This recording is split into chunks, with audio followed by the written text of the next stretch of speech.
I'm Angella Sharpe, and welcome to the Daily Mix. I hope you had a fantastic weekend. You know what we just had this past weekend? We had Puck Cancer, Kelly Chase's place where he tries to raise money for cancer research. And it's very important to him that it goes to research and not a new building in the medical office. So if you didn't get to see it, you can check out my social media, our Car Shield social media, so you can kind of catch up on all the fun. A lot of people were there, some that don't even play hockey, like Dirk Bentley. How cool is that? So definitely check out my social media or Car Shield social media. I got a great show for you today, and I've got a guest on the show that I will tell you I know nothing about, which means you and I are gonna learn together. We've got Tyler Smith on the show. He won 4 World Ninja League championships. I think I said all the words. I hope I said them in the right order. We'll find out more when he comes on the show. I feel like it's kind of like that show, American Ninja Warrior, but he does it in like a competition style. So it's pretty cool. We're gonna talk to him a little bit later on. So let's get started on today's Daily Mix.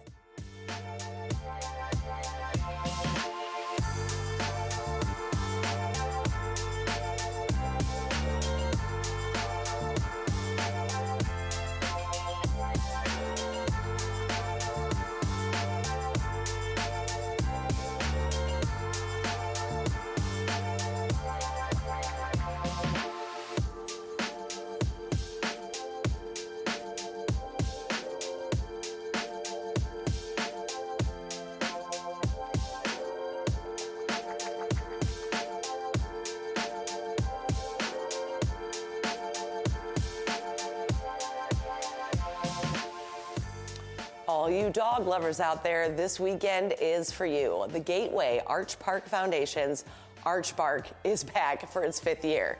Treat your pup to a free day in the park that includes a community dog walk, Purina Incredible Dog Team Show, character drawings, and more.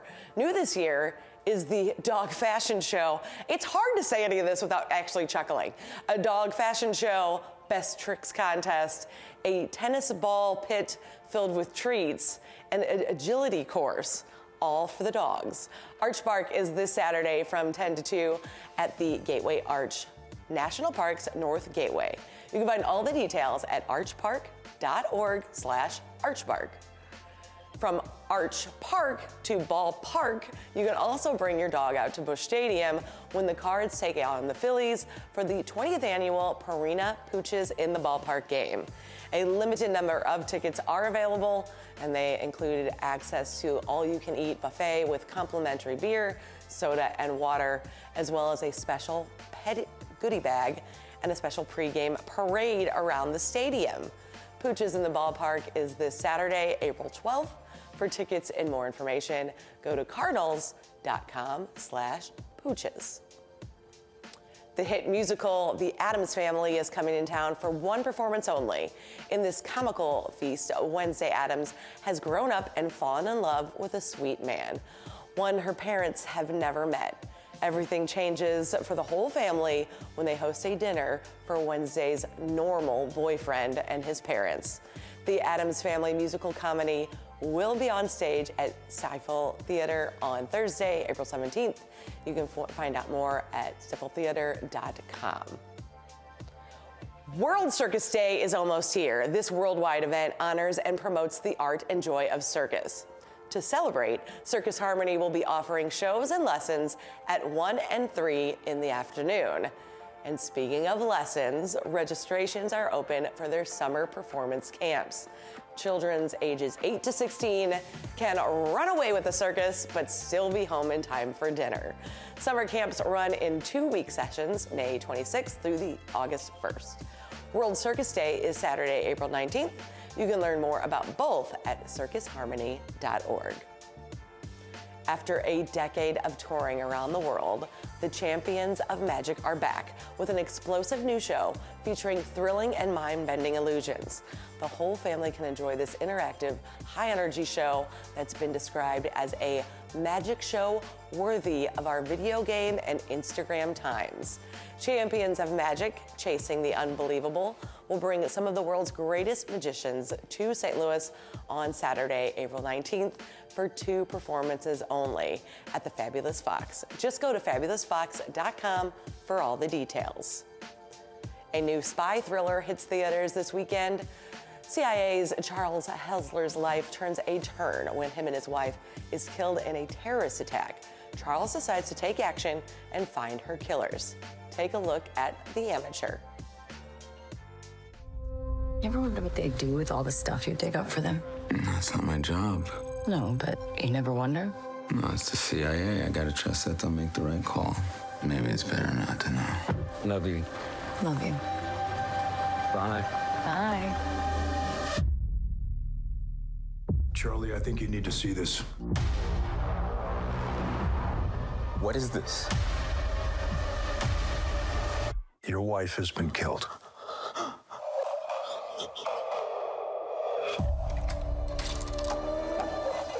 What you do is very important to what we do.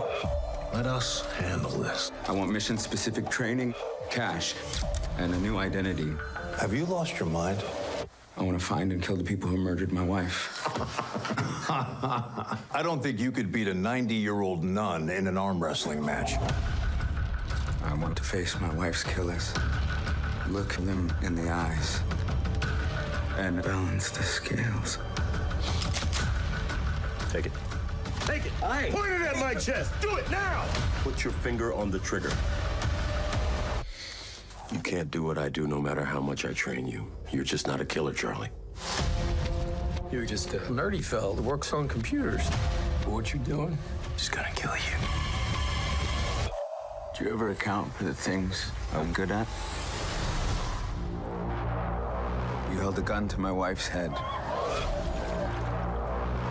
This is a remote that controls a device that's been decompressing the glass beneath you. You have the wrong person. No, I have exactly the right person.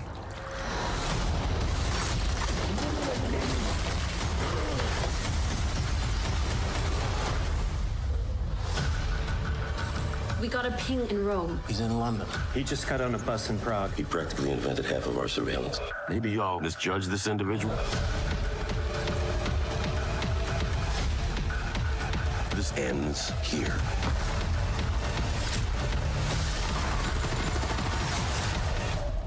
You recognize her? If you jump really fast, you might survive the blast. Wait!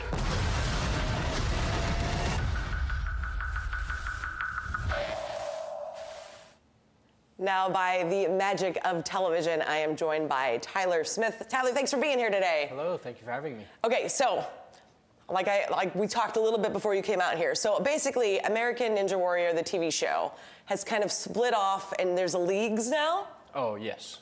There's a bunch of people who do it. Like, I mean, it's like, for the show, you have to have a story and everything, so it's kind of hard to get on for, like, me. I'm very simple. I mean, I grew up Midwest. I mean, brown hair, blue eyes. It's just kind of hard to get on. I don't have a sob story like a lot of people.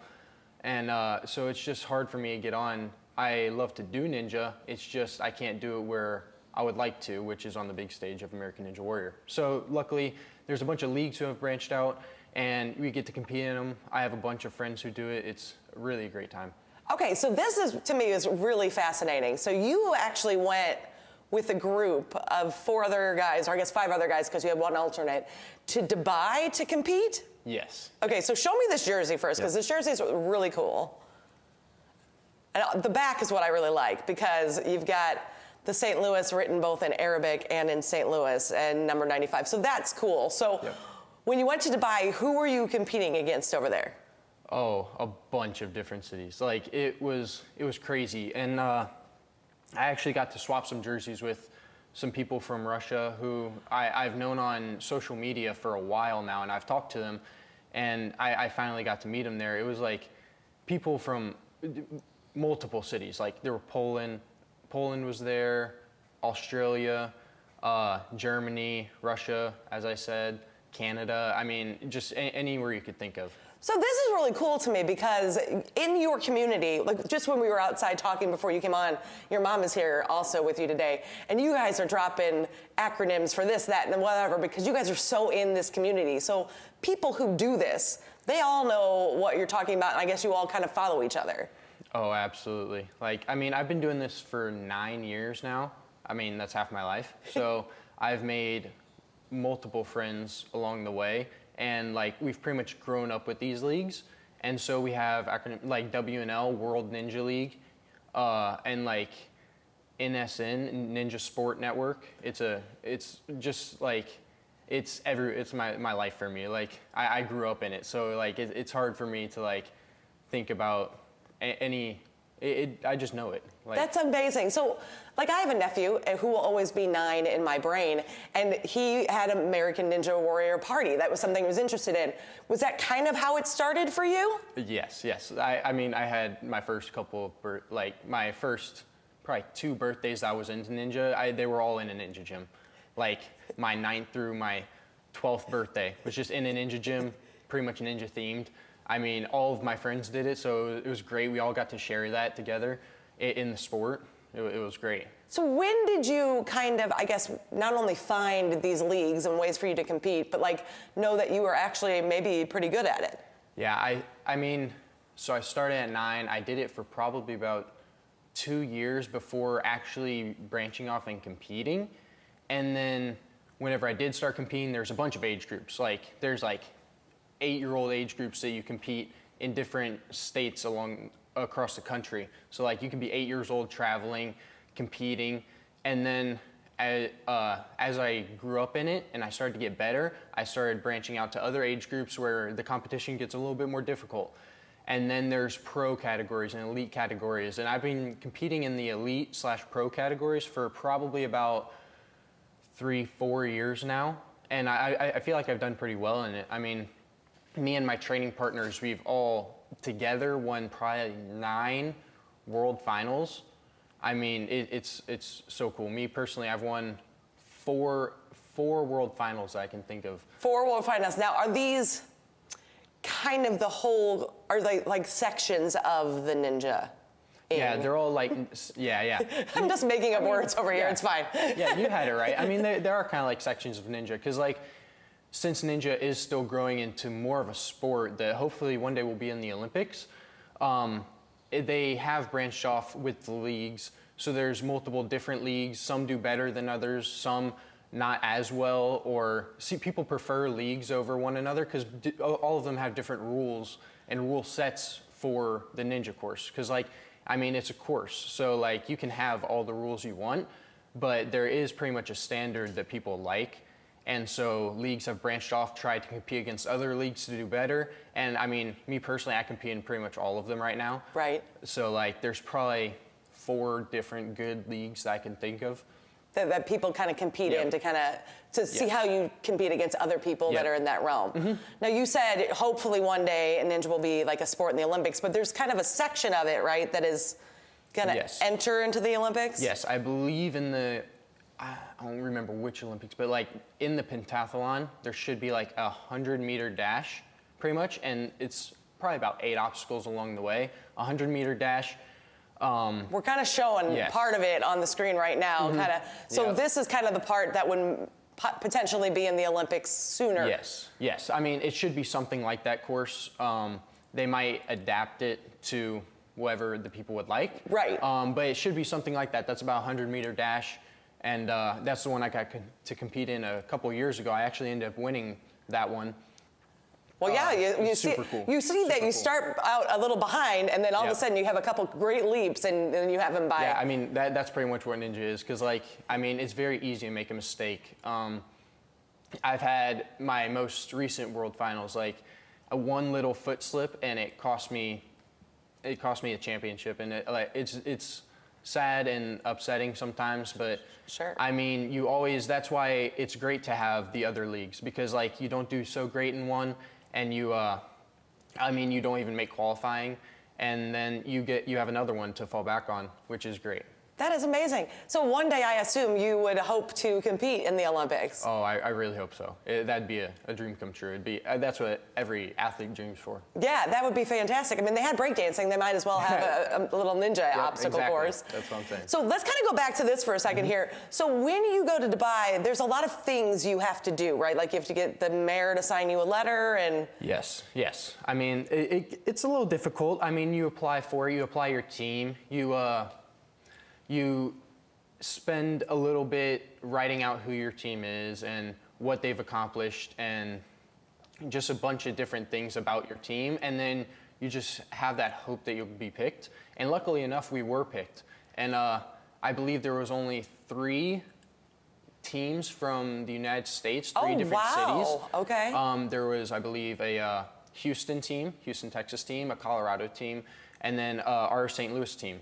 Wow, which, that's cool. Luckily enough, we were able to be picked for, and we did, I think, well enough in it to pretty much just secure a spot next year. So hopefully next year we'll be able to go back and probably compete better than we did, because, I mean, the only thing that we won the courses by far. All the courses, they were so cool. It was just such a big stage. There's 7 huge courses that you could get to do, and then you get to climb the world's tallest building, which was a That's great cool. experience. And you guys have to kind of be tethered together to do that. Yes, and like they had it the previous year, so we kind of knew to train for it. So we were training stairs. It's 2,909 steps to the top. Wow. That we had to do, but they added a twist this year. It was a 22-pound weight vest added. Oh my goodness. So, and that we didn't know that till like a week before we left. So we had one good training day that we trained with just a 20-pound weight vest on. It was brutal. I mean, I can only imagine. Yes. So it's 5 of us tethered front to back, and we got to walk up, and we got to the top in about 45 minutes. If we had gotten up there 5 minutes sooner, we would have been able to make top 4 in the Dubai games and then move on to the finals. And then that's where the things get fun, where, I mean, you have the chance at winning, and it'd be super cool. That is amazing. Okay, so 5 minutes is not that much time, and that really is what the difference was. Kind of much like your leap that we showed, where you kind of took over that guy. What about ninja, I'm going to call it ninja-ing, because I don't know what else to call this. What about ninja-ing do you like so much? Like, why do you like it so much? I feel like the main reason I fell in love with it in the first place is because I did a bunch of other sports growing up. I did baseball, I did basketball, I did tumbling, and I mean, whenever I started ninja, it was always changing. It still is always changing. Every course, no course is the same. So that's what I feel like you can really get addicted to, is just the never knowing what's going to be the same. Because like in other sports, like you know what the goal is, you know what you have to do. But for ninja, I mean, no obstacle is the same. So you get to train all these crazy things, and then you'll see them in course one day and you'll be like, wow, I'm glad I trained that. Or man, I should have trained this more, because like you just never know what's going to happen. That's I mean, amazing. It's always changing. Now, I know that you had kind of a video kind of go semi-viral on Instagram. Yes. And that was part of a course? Yeah, that was just me doing fun tricks. Like, okay. I just like had a fun trick that I wanted to do, and then I ended up doing it, and like it's gone viral. I know multiple friends who have millions upon millions of views in the ninja community just by doing fun tricks that they do on the daily basis of training. So they do them all the time, but they videoed them, posted them, and they got millions of views just because ninja is just so cool like that. It's cool to watch, but people see that and they don't necessarily know it's ninja, and they don't know where to do it. So like it's kind of upsetting that like, I mean, it is well known, but it's also not well known. Because, right, like it's really well known in that community you're in, but the rest of us, like me, were like, wait, what? Yep. So where can people follow along with you, see what you're going to do next, see your competition, see that video? Yes, I post most of my runs on my Instagram account, on my YouTube account, and so just anywhere like that. And like, you could pretty much just... He's got his own logo, you guys. It was right there on your screen. Yeah. That's awesome. I tag all the leagues in all my posts that I do, so you can go there, follow them, all of them stream on YouTube and everything, all the finals events. So, I mean, that's a perfect place to follow it. Mm-hmm. Tyler, thank you so much for coming on the show. I learned something today, so that's always great. No problem. It was a great time. Definitely follow Tyler Smith on his social media channel and his YouTube page so you can see what he's up to. And if you're interested in this, you can follow along with him and maybe find out where some of those gyms are. Maybe you can get involved too. You can also connect with us after you follow Tyler on Facebook, YouTube, X, and Instagram. Drop us a line, let us know what you think. We do want to hear from you. And don't forget to download the STL TV Now app and stream us at home or on the go. That's going to do it for the Daily Mix. We keep it right here on STL TV and Experience St. Louis. I will see you next time.